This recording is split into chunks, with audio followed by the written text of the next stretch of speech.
Hi, my name's Jordan Marshall and I'm Special Projects Editor at Assemble Media Group. Love to welcome you to this session, which is actually our final session of our Winning Work in Education and Healthcare event, which has been running for the past 2 days. And it's a really great one that I'm so glad that I get to be involved in. This session's entitled Balancing Act, How Can the Industry Manage Both the New Hospital Program and NHS Estate Maintenance? And we're so grateful for the panel we've been able to assemble today. It should be a really great session. Before I introduce all of them, I just wanted to run through a couple of housekeeping matters. Just quickly, this session will be available on demand by the same link that you've joined today. So if there's anything you want to go back and revisit, please feel free to use that link. If you think it would be useful to pass on to a colleague, please feel free to disseminate it. We'd love that. And secondly, we really want you, the audience, to get involved. So please send through any questions you have at any time, and the panel will try and get as many of those questions answered for you as possible. I would now love to welcome our panelists. First of all, we have Victoria Head, Head of Program and Project Management at ARCUS. We have Nick Abbey, Frameworks Director for Construct at MACE. We also have Guy Barlow, Joint Managing Director at the Mansa Practice, and Dr. Abby Romano, Platform Healthcare Lead at the Manufacturing Technology Centre. So huge welcome to all of our speakers. It's sure to be a great session, but that's probably enough for me, as they're the ones who have the expertise. So we'd love to start by handing over to Victoria, who's going to kick things off for us. Thanks, Jordan.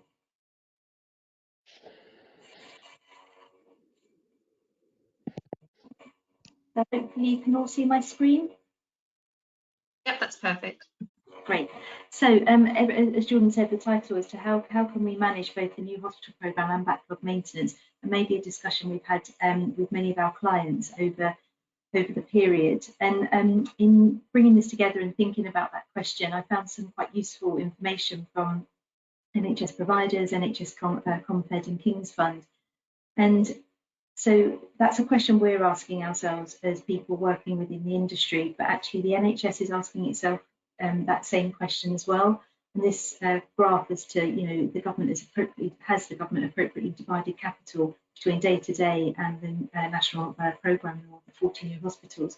And you can see a real swathe of people that acknowledge that backlog, the day-to-day, the BAU needs some focus.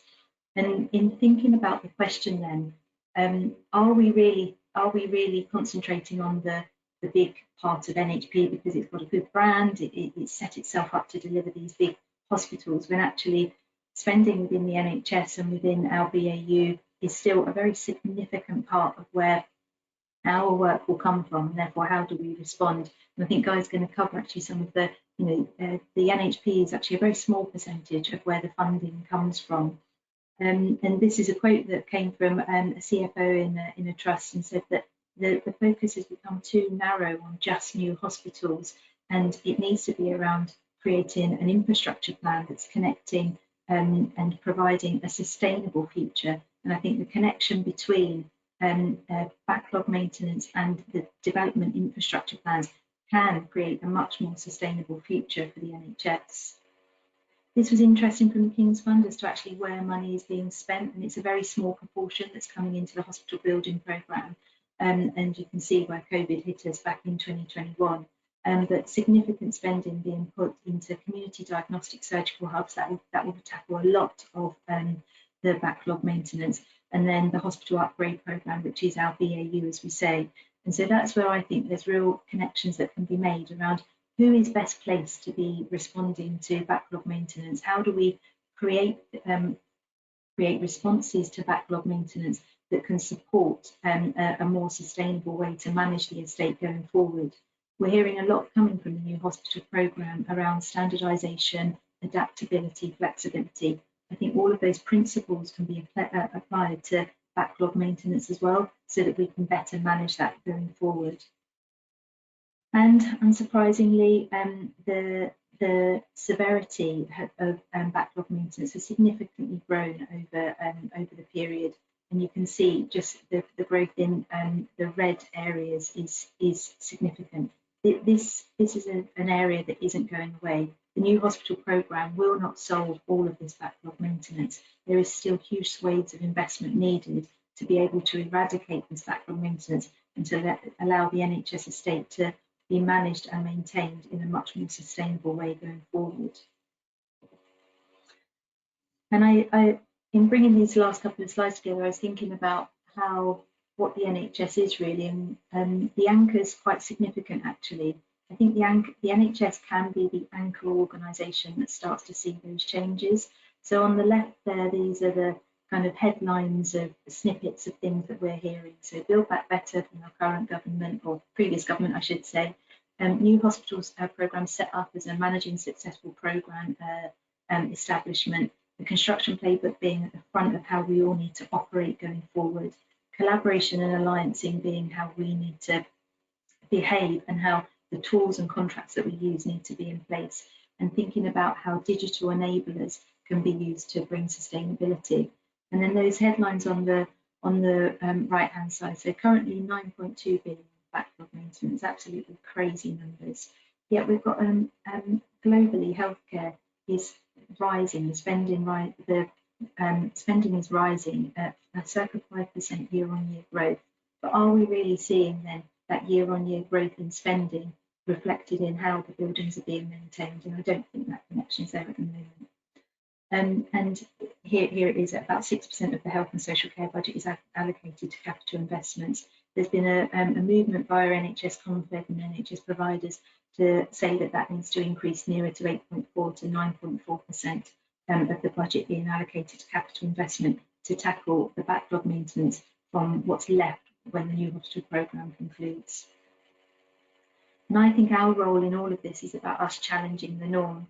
And my experience of working with many NHS trusts up and down the country is that it's incumbent upon us to actually start bringing some solutions forward. So breaking organisational boundaries. So regardless of what discipline you come from, if you can start connecting that up for the NHS and showing them how you can bring solutions and innovation to them via your supply chain, then I think we can start to see some traction.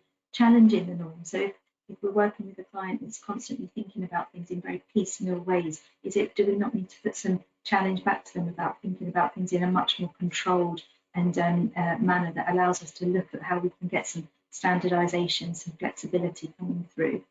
Showcasing case studies. The NHS needs to look outside of its own realm and see where things are being done in different industries.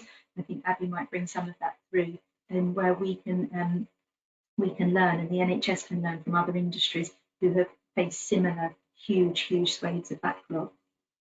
And finally, it's around how can we bring innovation that we don't forget why we're bringing that innovation. So patient outcomes is the ultimate goal where we need to end. So in the built environment that we're all operating in, is there a way that we can constantly go back to what does the patient get from that? What do the NHS staff get from that in being able to have a new facility and being able to have a backlog maintenance that's greatly reduced?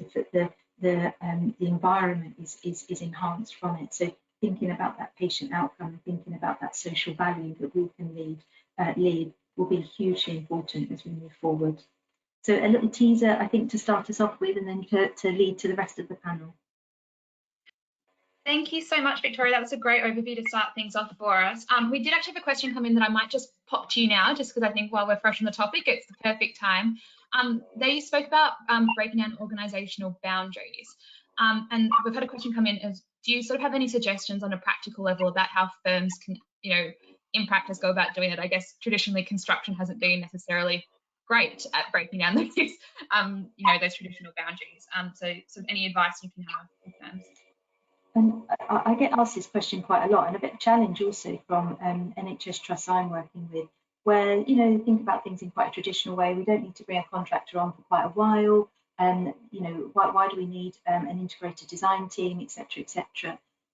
The government, the construction playbook, is asking us to operate differently. We need to help them understand why we need to work closer together. I'd much rather bring a principal supply chain partner, integrated design team on earlier, because I think we can start bring forward some of the innovation, and innovation in its loosest term. So if we can consider buildability earlier, then I'm going to start de-risking the programme from when I'm on site. If I can structure, in my role as I'm a PM by trade, if I can structure an organisation that brings in different parts of the supply chain in a collaborative way, using collaborative forms of contracting, that where all parties are getting a gain, then I think we can do that. Like I say, reminding our clients around what the construction playbook's asking us to do, and also bringing our own experience. I imagine we've all had experience of where we've been challenged and had issues that we've had to deal with because we hadn't been thinking, or we were unable to do things the way we wanted to. We need to share some of those risks and learning much more so that we can respond in a more positive way.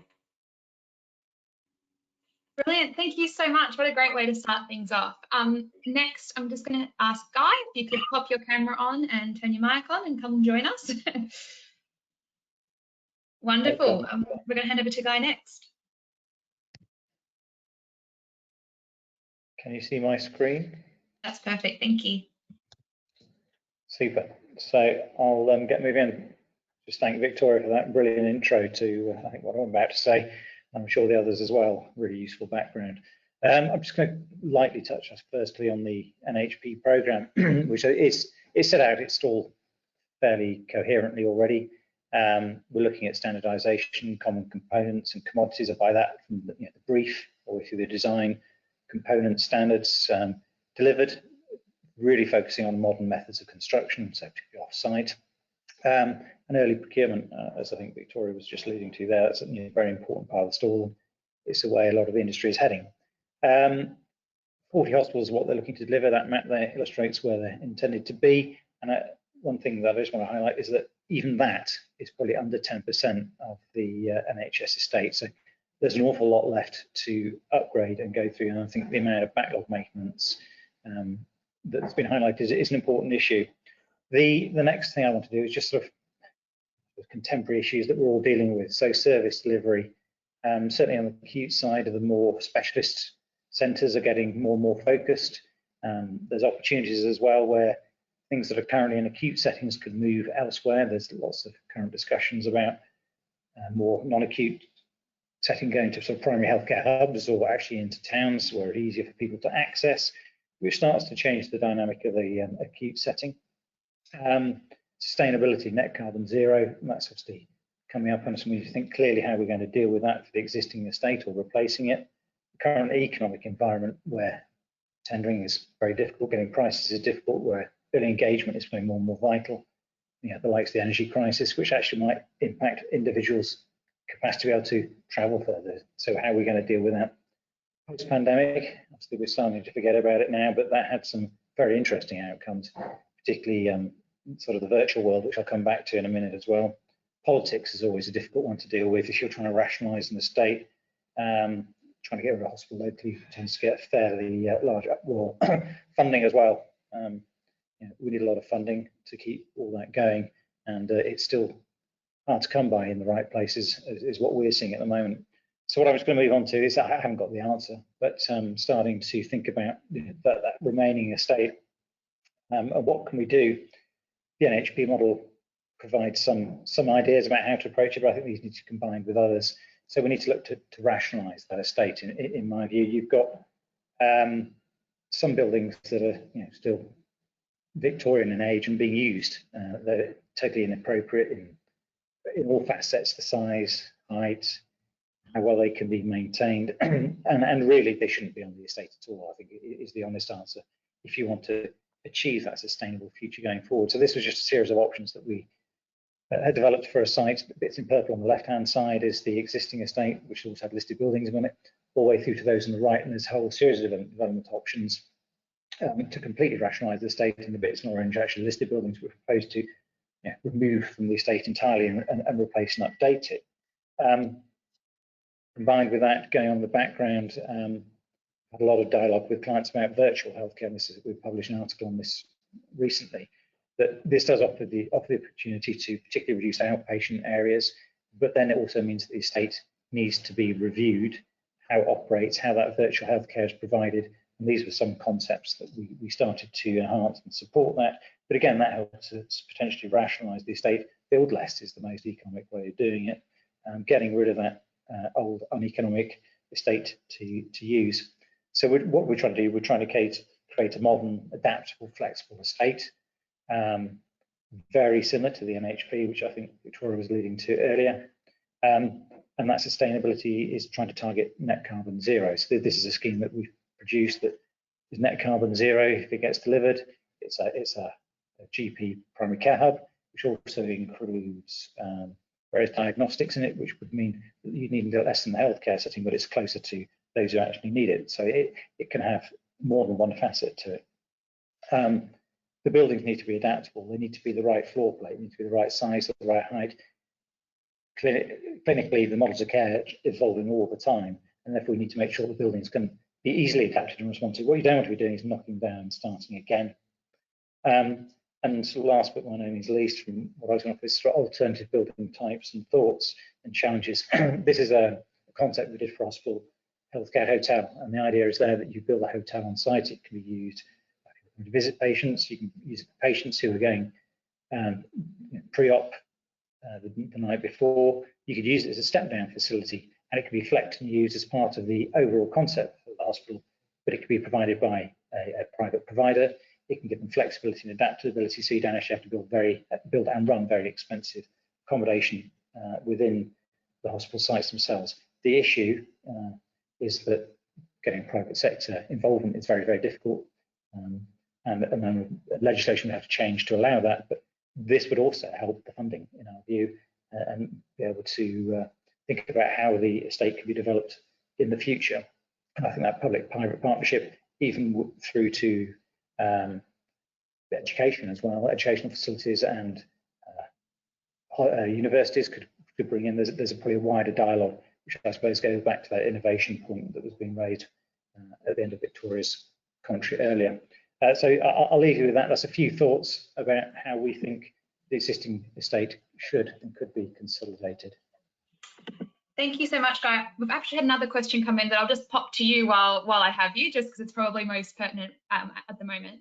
And that was around that adaptability point and how significant that is in terms of future-proofing the estate, the healthcare estate more generally. And sort of in doing that, what are some of the key design considerations that you need to take into consideration to enable that sort of adaptability of spaces?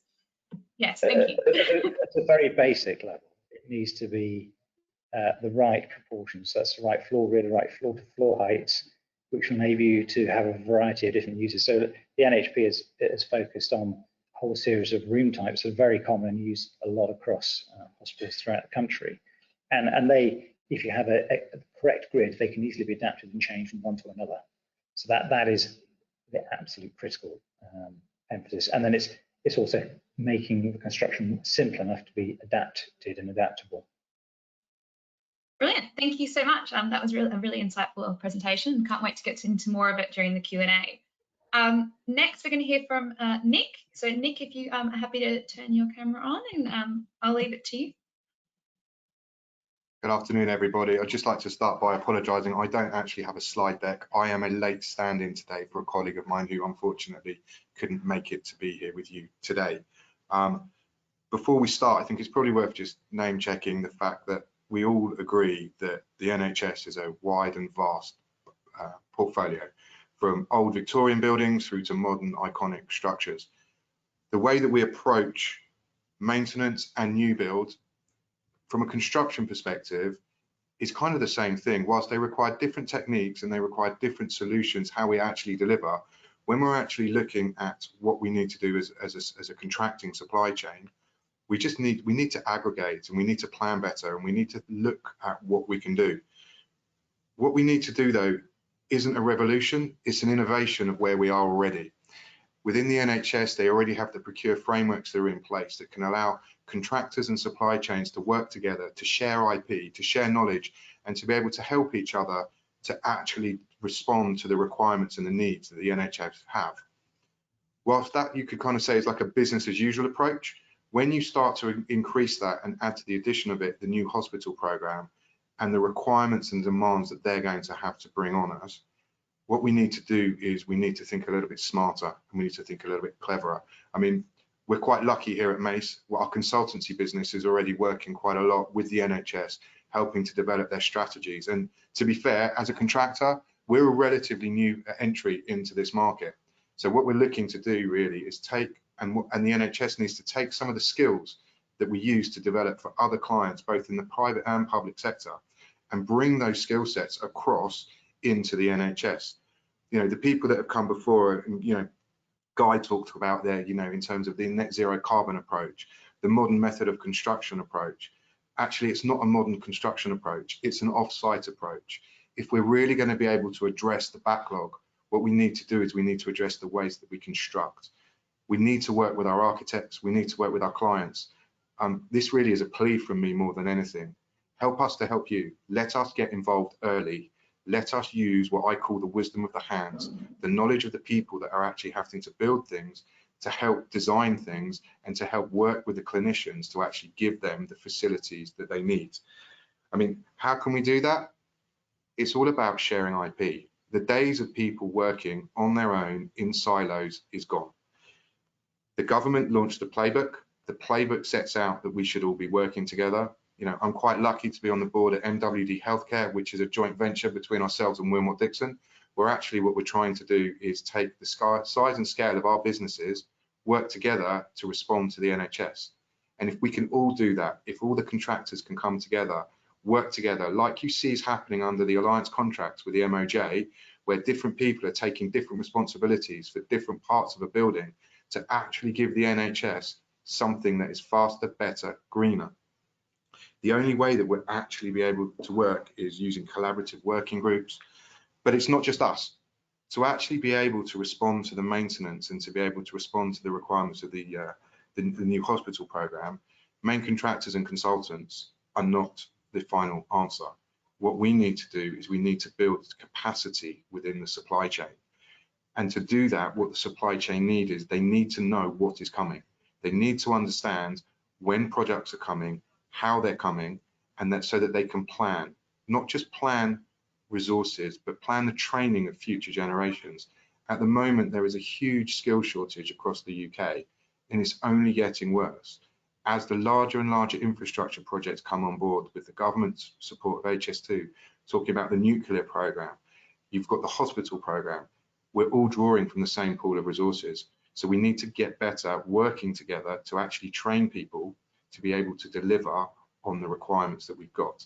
Yes, every market has its specialisms, but there is massive translational skills between life sciences and health and research. So again, for the hospital programme and the maintenance programme to be able to look to the future, I think they need to look to other industries, and that's what they're doing. When you read the white papers that have been produced from Central, as you say, it's all about trying to do things in a slightly different world.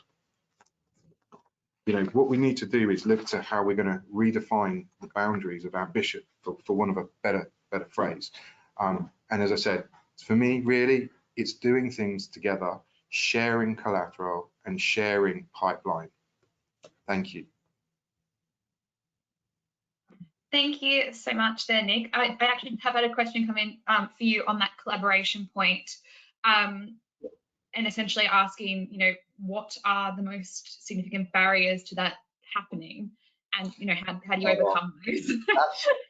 Probably the most significant barrier of that happening is perfectionist. It's the fact that we all think we have a great idea, and we all think that our great idea is only our idea. At the end of the day, main contractors, and this is my opinion, not Mace's, we all do the same thing, but we just put a slightly different wrapping paper around the outside of it, and but ultimately, that's it. It's protectionism. It's, I think I am better because I can do this. But actually, just think about how good we could become as an industry. If I shared this little bit that I've got, and Jordan, you shared this little bit that you got, and I know it's really cheesy and it's an old bit of management, and 1 + 1, you know, what could it equal? Brilliant, thank you so much. Okay, our final speaker today is going to be Abby. So Abby, if you could rejoin us.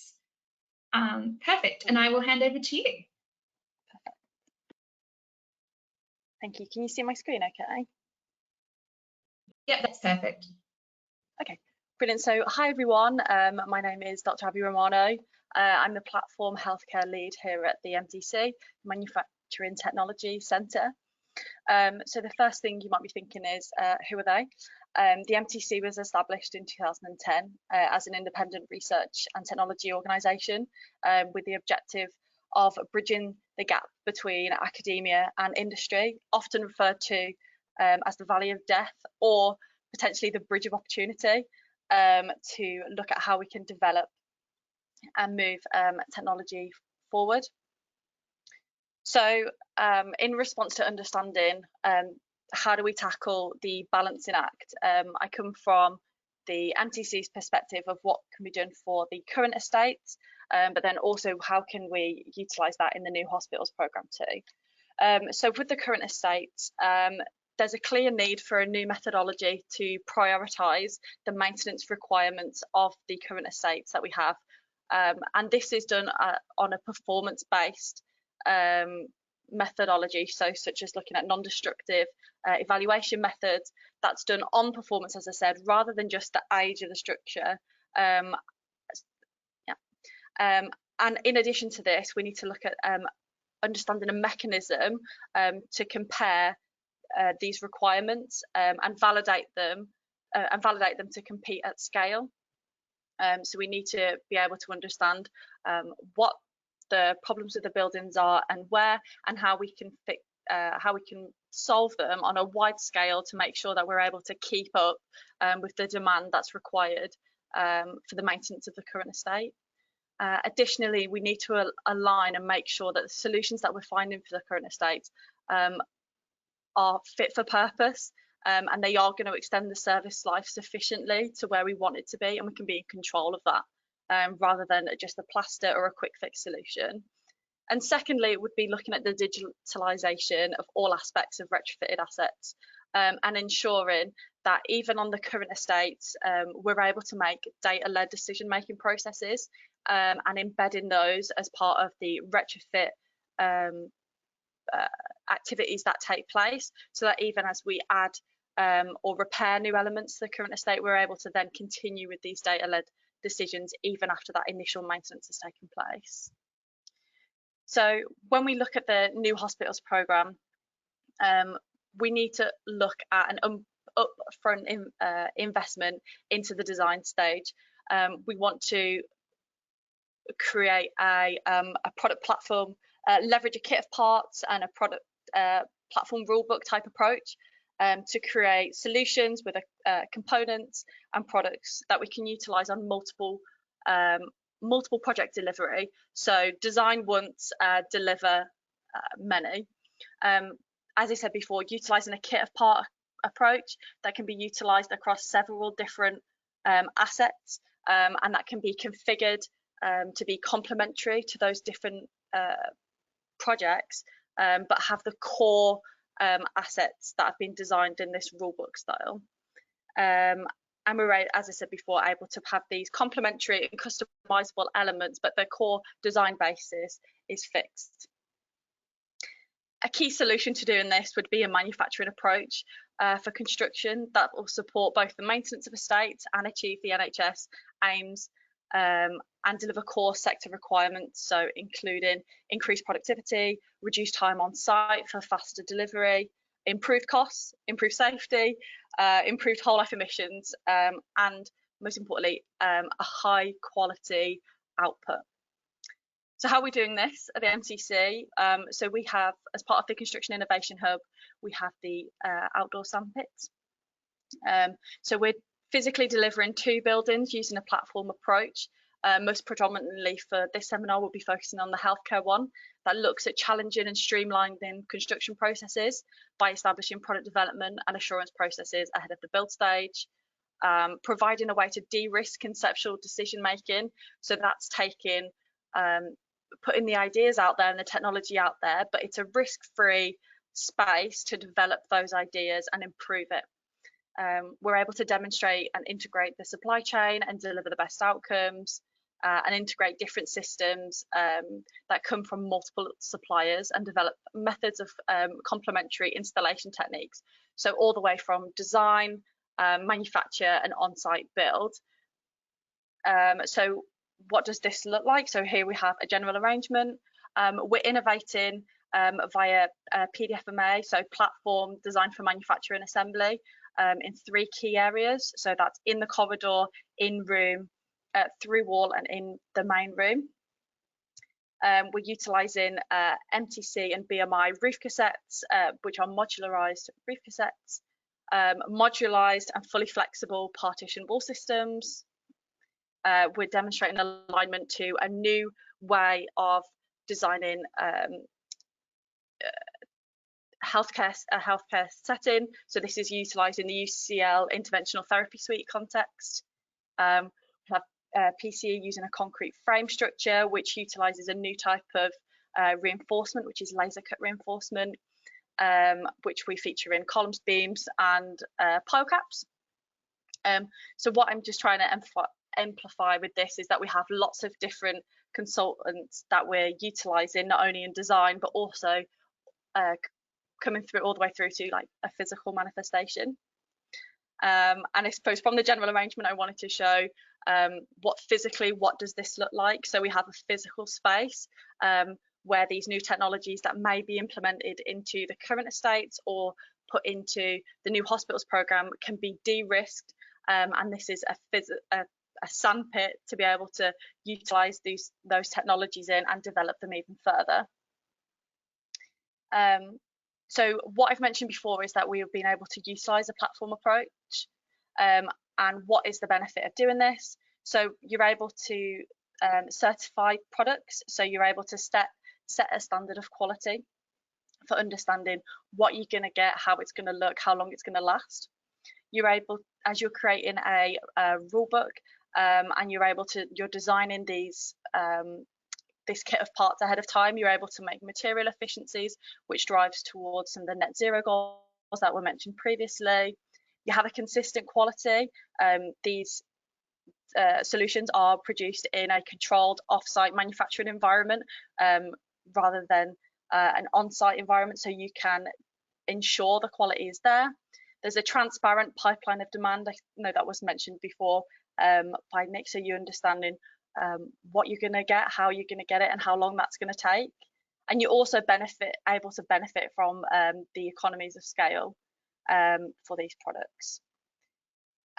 So yeah, that was me. I suppose if anybody would want to come to Sandpit, have a look at what they're about, and have a conversation, I'd be more than willing to open that conversation as well. Brilliant. Thank you so much, Abby. I do just have one quick one that's specifically for you that I will pop across to you before we ask everybody else to come back to join the Q&A. But we've had a question come in about how interesting like these solutions look. But there's a question around how significant economies of scale and security and visibility of pipeline are to the efficacy of their wider implementation. Sorry. No, that was it. Sorry. No. I think that is incredibly important. Understanding the pipeline of demand is really critical for being able to ensure those economies of scale benefits. So, for example, in the product platform rulebook that's just been launched for how we can benefit a platform approach in construction, it has 3 core phases: demand, develop, deploy. The demand phase, the core element of that is understanding the aggregated demand, so looking at that pipeline and how we're able to predict the future and the future of the demand of the work that will come our way. So I'd say that's critical benefit for this. No, perfect. Thank you. Could I ask the rest of our panelists to please pop their cameras back on and unmute themselves, and we can all join in for a Q&A discussion. Brilliant. Okay. So the first question that I sort of wanted to put to everyone as a whole, and we've covered a lot of ground about what needs to be done and talked about some particular measures, but the overall title of this whole thing was how do we balance it? How do we have construction equally dealing with both sides of the coin? And I sort of we've had a couple of questions coming about, like, practically as an industry, what do you think are like the first steps we need to tackle to ensure that we are in a position to be able to deal with both sides of the equation?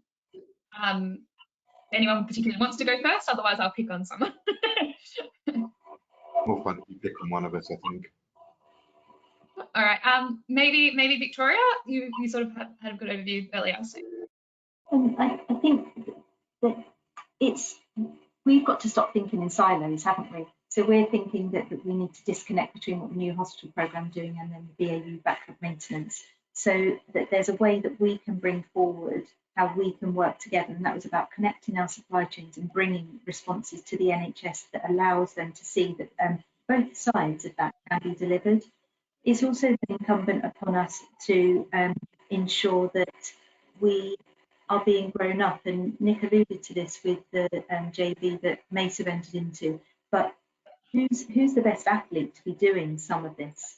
You know, why would we want tier ones and tier twos thinking about maybe some BAU backlog maintenance when they're better placed to be doing 800 billion pounds, you know, major projects? So having grown up conversations within our own organisation structures to be able to say, we're not the best person to be going for that. We've got something else that we need to be going for. That's hard when you're managing, you know, P&L, etc., etc.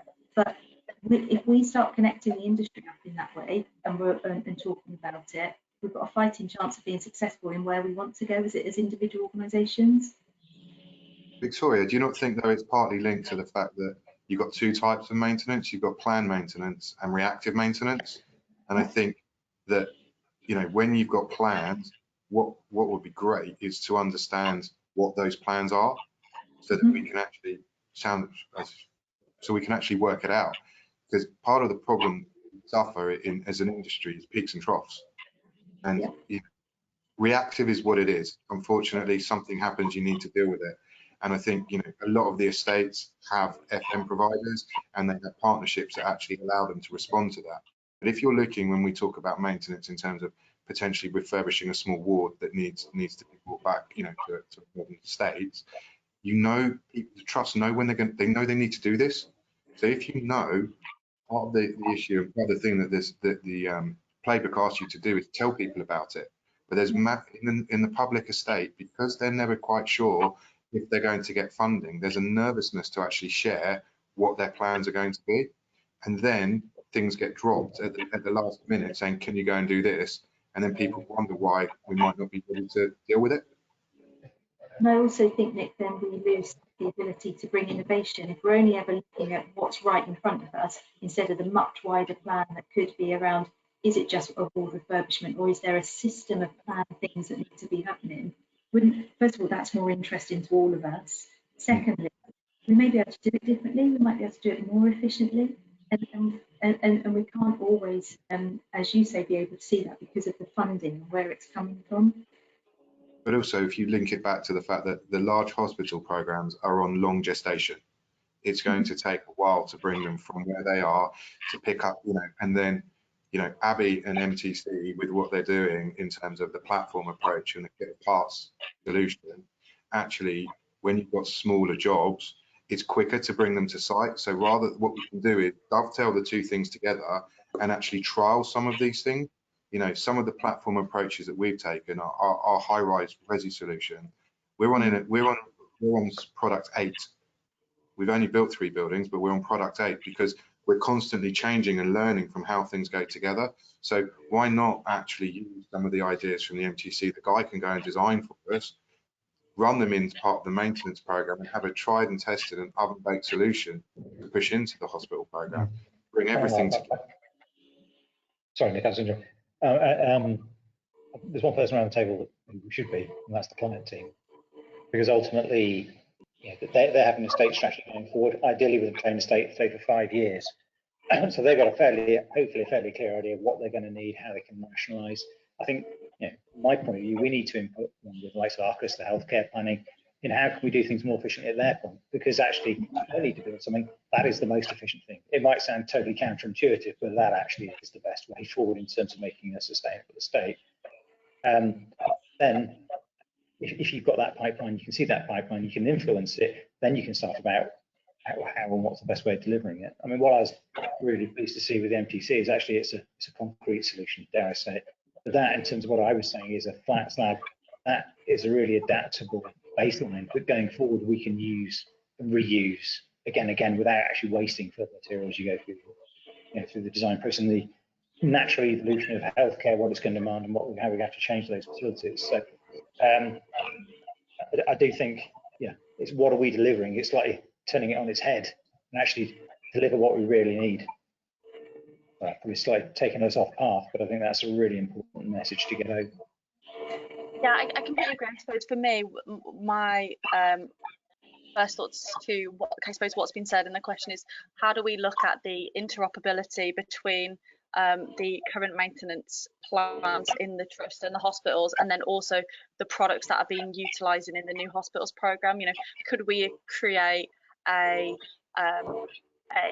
whole kit of parts that the NHS uses that has a standardised components that are flexible enough to meet the retrofit requirements or the repurposing requirements in the current estates, but then also in the new builds too, so that we're constantly future-proofing all of those repairs or new builds that take place.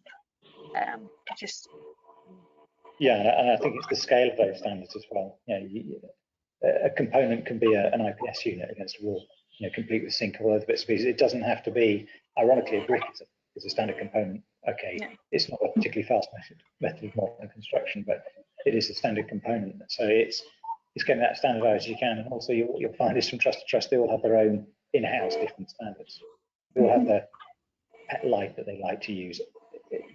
It can be, from the client side, to rationalise it, we need them to rationalise as well. There are difficulties with that because different manufacturers will want their own ISP to sell their own products. But if we work collaboratively, as Nick was saying, and get over that, make sure certain components are interchangeable. Did you want to add anything there, Abby? Yeah, no, I was just going to say on the back of that, just I know from the MACE high-rise solution, one of the rules that's just launched in the product platform rulebook is this idea of openness and sharing across industry and having that open source so that it's a fair playing field for everyone to be able to act as a springboard to move forward. I just thought that was important. Absolutely. So we've had a few questions coming on this, so I'm going to put it to you, and it's another big sort of picture one. But then when we're talking about balancing these two things, there's also always the net zero consideration and how we can start playing that into everything as well. Guy, I might go to you in the first instance. This sustainability was one of your key flag points in your original touchstone, but how significant is the net zero piece in all this wider discussion? Very, very, very significant. It's a massive topic. It's not just building net zero.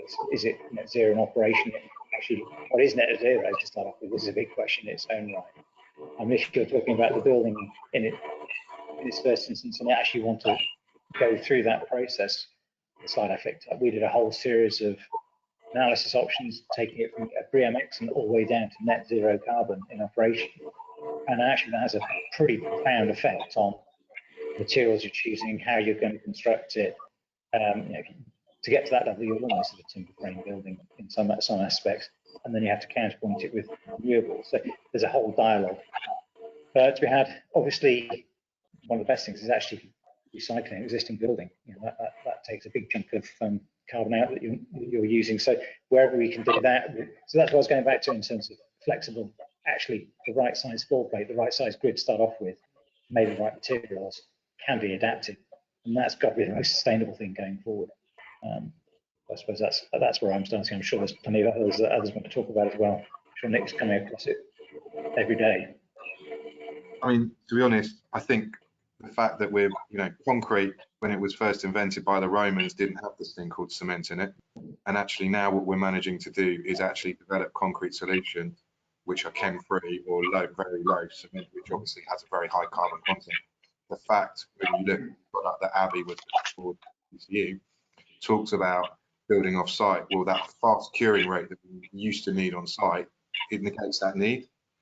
And what we're seeing now is we're seeing massive investment in the market from supply chain and from manufacturing. For me, one of the game changers that I've seen recently is the hyperpile from Chemistry, where they take 70% of the concrete out. They create a hollow pile, which you can then tie into that and use every single pile that you've got for a new build as a ground source heat pump. You take it all the other way, and actually, you've got some of the large steel manufacturers now. ArcelorMittal has just opened up its first steel plant, which is net zero. All the power it uses in the arc furnace all comes from renewable energy sources that are hooked directly into it. So we have to change. I think where the challenge comes isn't so much in new build. I think the challenge in terms of net zero is more in refurbishment projects, where you're trying to carry out maintenance, where you've got an old leaking bath. What do? Do you overclad it? Do you underclad it? How can you improve thermal performance? And I think that's where, as an industry, I think technology is lagging behind slightly, because it's difficult and it's hard, and it's only going to get harder with the golden thread that we all need to apply now around Part B and fire regulations, and how are we going to actually bring that estate up and keep it air sealed and actually run medical gases and things like that, which by their nature are combustible through things like that. So it's an exciting time. Honestly, as an industry, I think we've talked about something for a long time, but now I think we're finally at the turning point. And you know, Uncle Vlad and what he's up to in Russia and in the Ukraine is probably helping to drive us that way as well, because sorry to go political for a second, but we need to come up with ways to use less energy, because we can't afford to do it as an industry, as a country, let alone as an industry. Yeah, I think that's an interesting. Sorry, I was going to say, we've all sat on our hands probably the last decade using energy that actually we knew this day was coming. It's just been brought upon us rather quickly to really focus the mind. But sometimes I suppose it does take out things like that. Sorry, Abby. No, it's fine, don't worry. So I suppose in response to the net zero question, one of the core benefits of utilising platform construction is that they're inherently designed for disassembly. So you're able to utilise them over multiple different occasions, and if that needs to change, or the utilisation of that element on the site changes, it can be fundamentally changed as well. But I think there's a lot of work to be done in understanding how we can improve products or sub-assemblies for demolition, or rather than when sites are demolished, whether we can improve the design, it's particularly in healthcare, to repurpose them, and what that looks like. So for example, how can we embed quality in demolition or repurposing? How can we ensure it meets a quality threshold? How can we design for a consideration of like an afterlife after its initial manufacture? And I think that will be critical moving forward for the current estate and the new hospitals programme. We're talking about deconstruction more than demolition. Reconstruction. Deconstruction and then reconstruction. Yes and no. So I think there's an element of reutilisation. So for example, reutilisation of a whole volumetric solution, so you could reuse that, or there's the repurposing of construction waste, and think about how we design for demolition better, so that we can, even in a demolition environment, we're able to quantify that quality of the materials, so they don't just go straight to landfill, or there's any that we're able to clarify what that material quality is. I think with that, as an industry, in terms of demolition material, I mean, 98% of our construction waste is diverted from landfill. For me, that's the easy win. For me, I was much more interested, sorry, and maybe my question was, it was the way that you talked about the platform approach and get parts being able to be taken apart, and some of those elements then reused elsewhere. Now, from a structural perspective, we're there, we could probably do that now. I think where we need to go and get better at is looking at how do we reuse pipes, how do we reuse wires, the smaller components, like Guy was talking about before, that a kit of parts isn't the big things, it's also little things. You need to start looking on the micro level,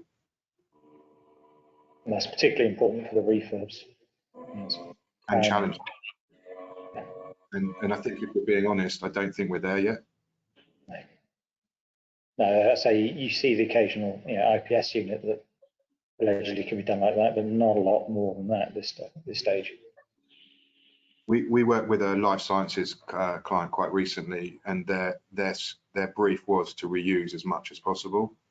The problem we had was when you're taking things down and you've got services at different levels, and you're trying to keep something at the bottom layer, but you want to get rid of something above it as well. And I think that's where the MTC could help in terms of looking at how we build the different pieces up together, so that when you can take things apart and make it much more interchangeable, because that's the difficulty.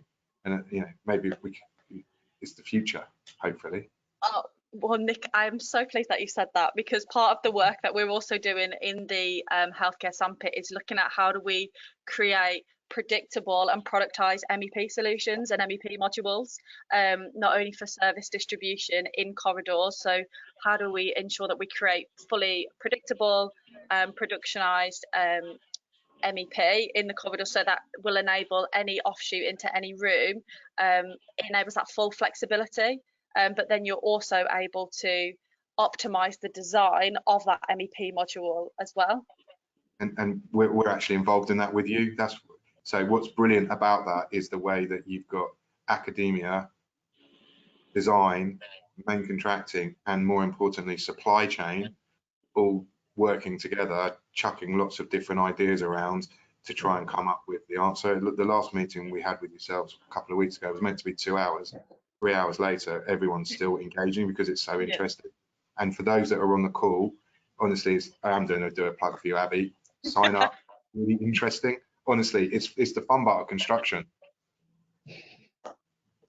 Cool. We've had another question come in, and I think I might put it to you, Victoria, in the first instance, just because you were talking about that mature approach through the supply chain, and whether some of those smaller maintenance projects are best placed looking further down the supply chain in the first instance rather than engaging with tier ones.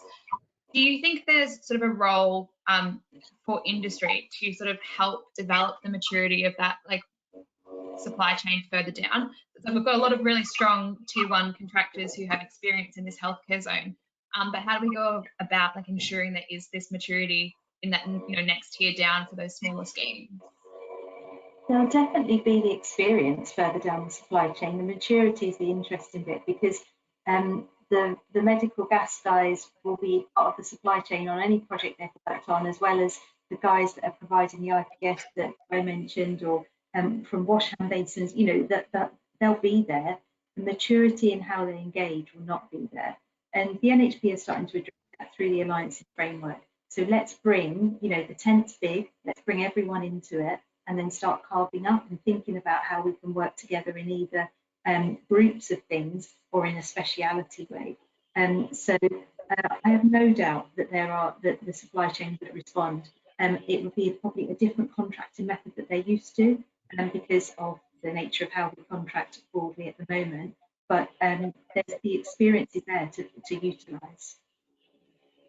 Absolutely. Did anybody else want to come in on that, or did we think I think the NHS are already doing that though, with the procure partnership, with the procure frameworks that we're on to P23 as the latest iteration.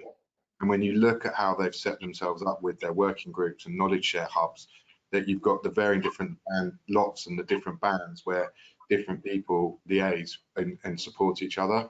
And then you tie that through with the stuff that they've been looking at with the repeatable rooms and the design standards. They've gone and they've already worked with a number of suppliers and manufacturers to help develop standard products and standard rates that then can be applied to all the different main contractors, whether they're small or large, as they go through. So as I said earlier, I just think it's about innovation rather than revolution. I think the base building blocks are already there. We just need to work them a little bit harder.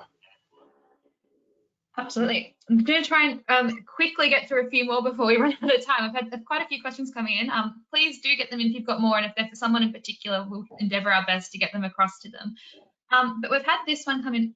Collaboration's come up a lot today. That seems to be the hot topic. Essentially, how we've all decided this is going to be addressed is by collaborating.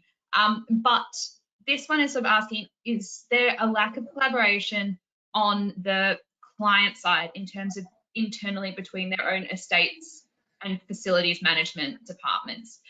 People saying engaging with NH Trust, they tend to find they're quite siloed. There's the facilities management team and the estates team, and they don't necessarily marry up to know what the new estates plan is. But I'm combining a few questions here to try and get us through it. But there's not always a cohesive plan even within a particular trust. Is that something that you have experience with, and do you have any advice for how that could be streamlined?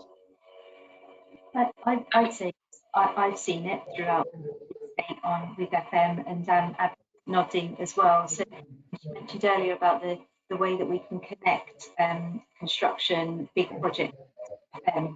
My experience is that FM probably always feel like the poor relation. You know, the big projects get all the good, sexy stuff and the highlight.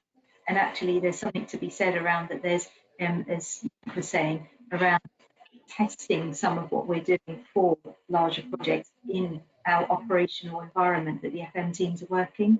I think they do have plans. Whether they're connected or not is just around their own structure internally. But I think there's something we could do in opening up the doors to bring FM into this more as the people that are going to be operating going forward. And it will link to how the projects run with soft landings, etc., etc. So there's a win-win there for all of us. Absolutely. I don't think they're on. I mean, yeah, they all vary from my experience in terms of the communication, the way they communicate. But if you're running a project and it's running well, those FM guys are in and being liaised with as you develop the designs as you go, because they're the ones ultimately going to be running it and delivering it. So their voice is very, very important. But I suppose I still go back a step further in terms of what we're trying to deliver for the clinical need. That's what we're trying to deliver for.